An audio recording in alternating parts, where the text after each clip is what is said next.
Praise lord friends, నిన్నటి రోజున ఒక మిషనరీ ఖమ్మం ప్రాంతంలో అనుకోని రీతిగా మరణించడం జరిగింది.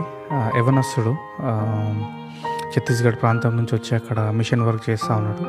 సో తల్లిదండ్రులకు ఇన్ఫామ్ చేయడం జరిగింది. తల్లిదండ్రులు వచ్చి వారు చెప్పిన విశ్వాసపు మాటలు విన్నప్పుడు చాలా ఆశ్చర్యం వేస్తుంది. నా కుమారుడు ఎలా చనిపోయాడు, ఎక్కడ చనిపోయాడు అన్నది ఇంపార్టెంట్ కాదు, కానీ నా కుమారుడు ఎక్కడికి వెళ్ళాడన్నదే చాలా ఇంపార్టెంట్. ఆ తల్లి మాటలు విందామా? ఆయన ప్రభు దగ్గర ఉన్నాడమ్మా.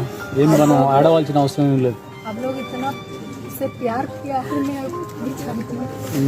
మీరు ఆయన ఎంత ప్రేమిస్తున్నారో నాకు ఇప్పుడు అర్థమవుతూ ఉంది. నిజంగా ఆయన దేవుని పని చేశాడని నేను నమ్ముతున్నాను. మనం ఒకటే నమ్మాలి, ఆయన ప్రభుతో ఉన్నాడు. నేను నమ్ముతున్నాను ఆయన ప్రభుతో ఉన్నాడని.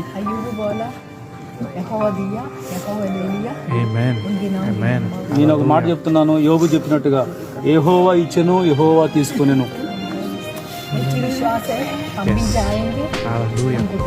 నేను ఒకటే నమ్ముతున్నాను, నేను కూడా ఒక రోజు తీసుకోబడతాను. నా కొడుకు నేను అక్కడ చూస్తాను. కాబట్టి మీ అందరికీ కూడా చెప్తున్నాను, ఇక్కడ స్థలం కాదు మనకు, అక్కడ స్థలం ఉంటే అది గొప్ప, అది దేవుడు మనందరికి ఇచ్చును గాక. హల్లెలూయా.